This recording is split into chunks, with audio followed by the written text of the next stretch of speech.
Hello दोस्तों, मैं अंकित सिंह आप सभी लोगों का विजडम हब स्टडी पर स्वागत करता हूं।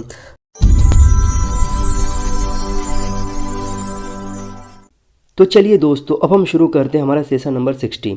इससे पहले वे क्वेश्चन डिस्कस कर लेते हैं जो मैंने आप लोगों को 59 में दिया था। तो प्रश्न यहाँ पर, अंतर्राष्ट्रीय मातृभाषा दिवस कब मनाया जाता है? तो प्रतिवर्ष 21 फरवरी को यह दिवस मनाया जाता है। भारतीय विद्युत प्रणाली को कितने ग्रिडों में बांटा गया है? 5 ग्रिडों में बांटा गया है। वे ग्रिड हैं यहाँ पर उत्तरी, पूर्वी, पश्चिमी, उत्तरी पूर्वी व तथा दक्षिणी। सरकार ने राष्ट्रीय आयुष मिशन को कब तक जारी रखने का फैसला किया है? 2026 तक इसे जारी करने का फैसला किया गया है। निपुण भारत मिशन का पूरा नाम क्या है? National initiative for proficiency in reading with understanding and numeracy इसका पूरा नाम है। राष्ट्रीय शिक्षा नीति में कितना बार परिवर्तन किया गया है? तो यहाँ पर 3 बार परिवर्तन किया गया है, 1968 में, 1986 में और 2020 में नेशनल एजुकेशन पॉलिसी में परिवर्तन किया गया है। दोस्तों, अब हम यहाँ पर जो 4 टॉपिक को डिस्कस करेंगे वह टॉपिक है जगन्नाथ मंदिर अधिनियम 1952, सार जिसका नाम है यहाँ पर smart city and academia towards action and research योजना, चिल्का झील ओडिशा, अमृत योजना। इन चारों टॉपिक के ऊपर हम यहाँ पर डिस्कस करेंगे। तो यहाँ पर अगर हम बात करें पहले टॉपिक को लेकर के, तो वो है जगन्नाथ मंदिर अधिनियम 1954। तो ये क्या है? तो देखिए, हाल ही में एक ऐतिहासिक निर्णय में ओडिशा राज्य मंत्रिमंडल ने वर्ष 1954 के श्री जगन्नाथ मंदिर अधिनियम में संशोधन करने को मंजूरी दे दी है। तो वर्ष 1806 में तत्कालीन ब्रिटिश सरकार ने जगन्नाथ मंदिर के प्रबंधन के लिए एक नियम जारी किए थे, जिसे औपनिवेशिक शासकों द्वारा जगन्नाथ टेम्पल के नाम से जाना जाता था। इन नियमों के तहत मंदिर में आने वाले तीर्थयात्रियों से करों का भुगतान करने की अपेक्षा की जाती थी। ब्रिटिश सरकार को मंदिर में वरिष्ठ पुजारियों की नियुक्ति का कार्य सौंपा गया था। मंदिर के प्रबंधन की शक्तियां 3 वर्ष बाद खोरधा के राजा को सौंप दी गई, जबकि औपनिवेशिक सरकार ने इस पर अपना नियंत्रण बनाए रखा था। भारत को स्वतंत्रता मिलने के बाद जगन्नाथ मंदिर अधिनियम 1952 पेश किया गया था, जो कि 1954 में लागू हुआ। इस अधिनियम में मंदिर के भूमि अधिकार, पुजारियों के कर्तव्य, जगन्नाथ मंदिर प्रबंधन समिति के प्रशासनिक शक्तियों के अधिकार, पुरी के राजा और मंदिर के प्रबंधन व प्रशासन से जुड़े अन्य व्यक्तियों के विशेषाधिकार शामिल किए गए थे। हालिया संशोधन क्या किया गया है? तो जगन्नाथ मंदिर के नाम पर जमीन बेचने और पट्टे पर देने की शक्ति अब मंदिर प्रशासन तथा संबंधित अधिकारियों को सौंपी जाएगी। पहले से विपरीत इस प्रक्रिया हेतु राज्य सरकार ने किसी अनुमोदन की आवश्यकता नहीं होगी। अधिनियम की धारा 16 क्लॉज 2 में कहा गया है कि मंदिर समिति के कब्जे वाली कोई भी अचल संपत्ति राज्य सरकार की पूर्व मंजूरी के बिना पट्टे पर, गिरवी, बेची या हस्तांतरित नहीं की जाएगी। हम यहाँ पर बात करें जगन्नाथ मंदिर के बारे में, तो ऐसी मान्यता है कि इस मंदिर का निर्माण 12वीं शताब्दी में पूर्वी गंग राजवंश के राजा अनंतवर्मन चोडगंग देव के द्वारा करवाया गया था।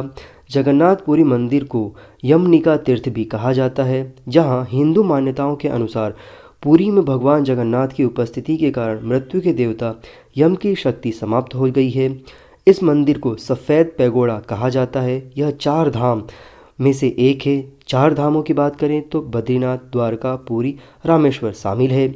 मंदिर के 4 मुख्य द्वार हैं। प्रत्येक द्वार पर नक्काशी की गई है। वे 4 द्वार यहाँ पर पूर्वी में सिंह द्वार, दक्षिण में अश्व द्वार, पश्चिम में व्याघ्र द्वार और उत्तर में हस्ती द्वार।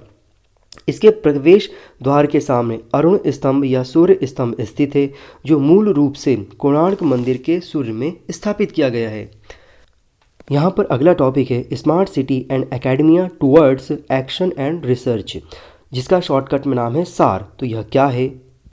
तो हाल ही में आवास एवं शहरी कार्य मंत्रालय ने smart city and academia towards action and research कार्यक्रम की शुरुआत की है। यह आवास एवं शहरी कार्य मंत्रालय, national institute of urban affairs और देश के अग्रणी शैक्षणिक संस्थाओं के द्वारा एक संयुक्त पहल की शुरुआत की गई है।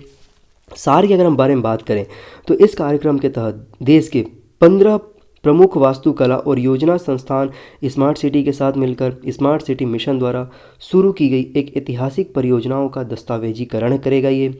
इन दस्तावेजों में सर्वोत्तम परंपराओं से सीखने, छात्रों को शहरी विकास योजनाओं परियोजनाओं पर जुड़ाव के अवसर प्रदान करने और शहरी पेशेवरों तथा शिक्षाविदों के बीच तत्काल सूचना के प्रसार के उपायों का उल्लेख किया जाएगा।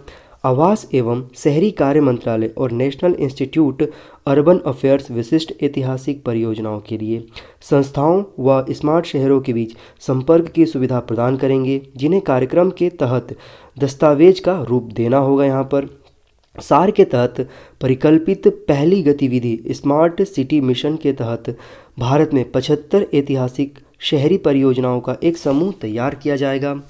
शहरी मामलों का राष्ट्रीय संस्थान की अगर हम बात करें NIUA के बारे में, तो शहरी विकास और प्रबंधन में अनुसंधान, प्रशिक्षण एवं सूचना के प्रसार के लिए एक संस्थान है। यह नई दिल्ली, भारत में स्थापित किया गया है। इसकी स्थापना वर्ष 1976 में सोसाइटी पंजीकरण अधिनियम के तहत एक स्वायत्त निकाय के रूप में की गई थी।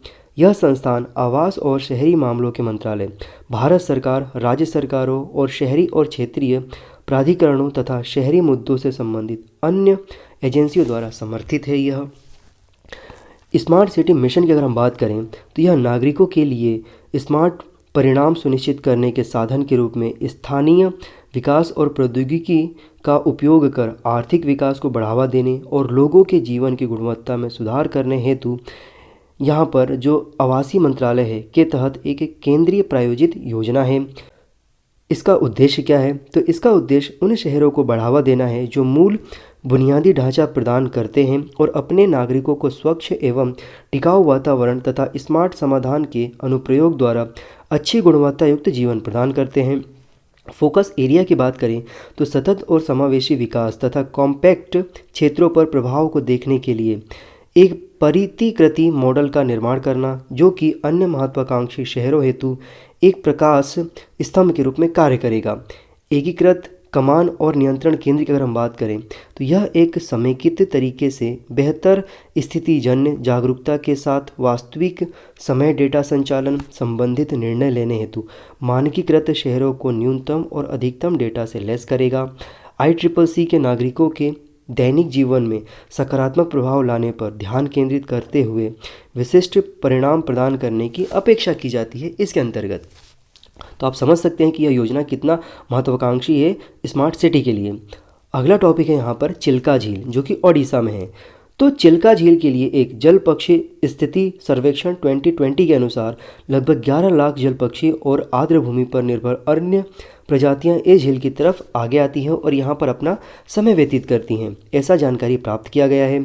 चिल्का झील भारतीय उपमहाद्वीप में स्थित सबसे बड़े खारे पानी की झील है, जो कि शीत ऋतु के दौरान पक्षियों के आगमन हेतु सबसे बड़ा स्थान है। आप देख सकते हैं मैप में, तो चिल्का झील उड़ीसा के तटवर्ती क्षेत्रों में स्थित है, जो कि बे ऑफ बंगाल में आता है।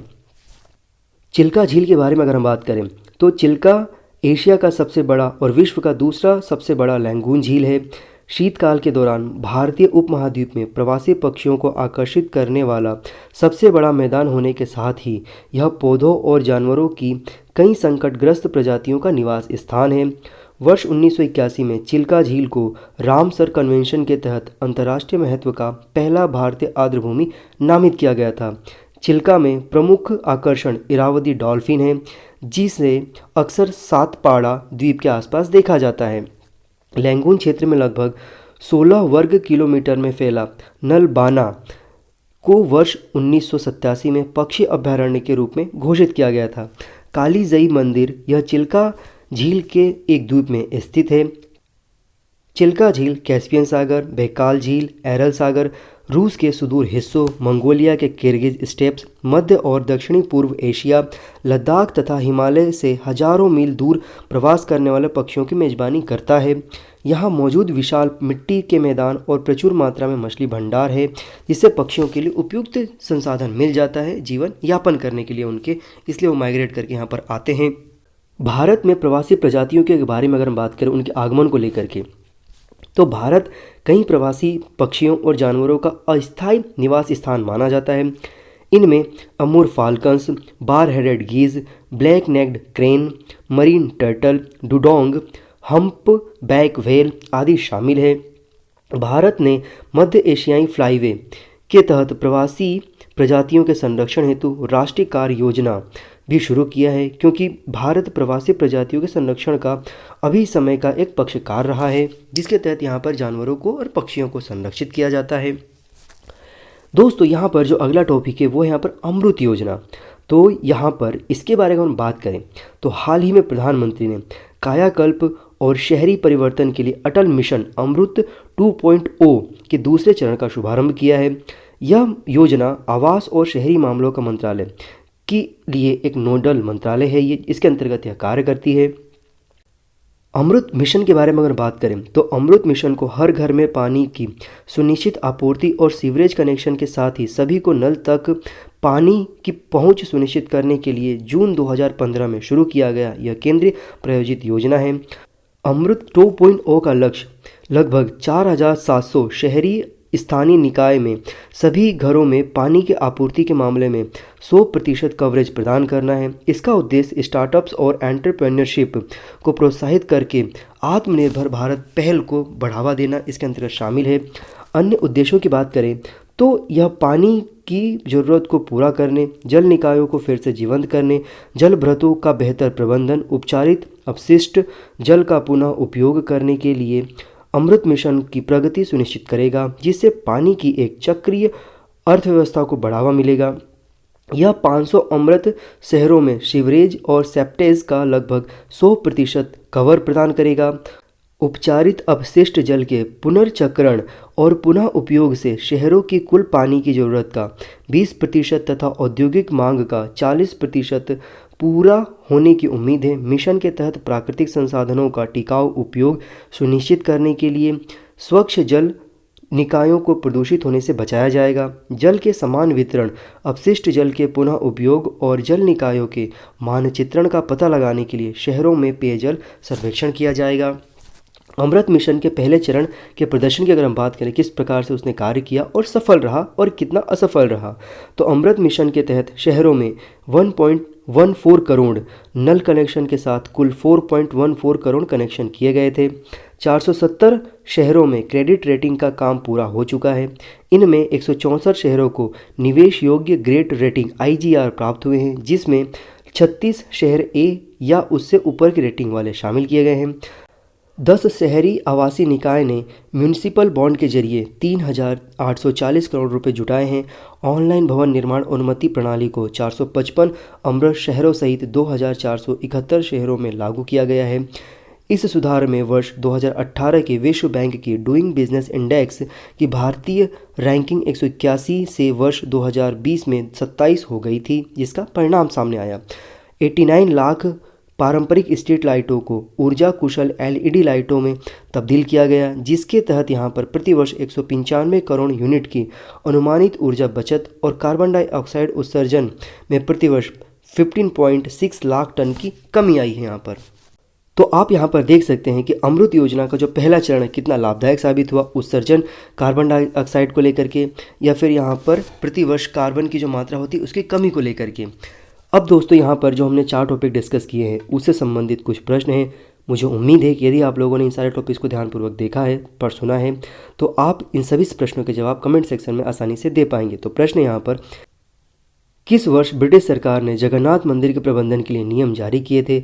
जगन्नाथ मंदिर का निर्माण कब हुआ और किसने करवाया था? सार का पूरा नाम क्या है? एशिया की सबसे बड़ी लैंगून झील कौन सी है? कालीजाई मंदिर किस राज्य में स्थित है? अमृत योजना की नोडल मंत्रालय कौन सी है? इन सभी प्रश्नों के जवाब आप कमेंट सेक्शन में दीजिए। यह वीडियो यदि आप लोगों के लाभदायक साबित होता है तो आप इन्हें देखिए और अपने दोस्तों के साथ शेयर करना बिल्कुल ना भूलें। चलिए फिर से मुलाकात होगी। Have a good day. जय हिंद, जय भारत।